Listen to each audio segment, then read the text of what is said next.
How to fix YouTube not working on Roku. 1. Check your internet connection. 2.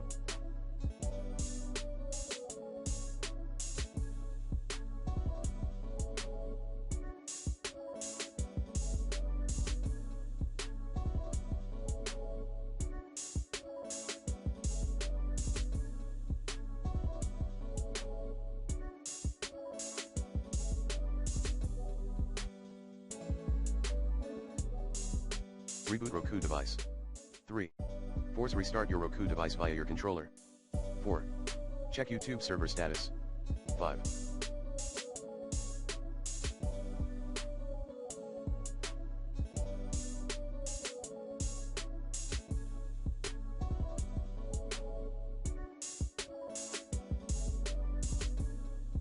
Lower or downgrade the video quality, display type.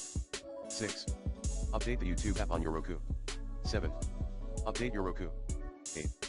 Reset the network connection on your Roku device. 9. Remove current channel from YouTube application. Then relaunch the Add Channels option. 10. Use the YouTube TV app.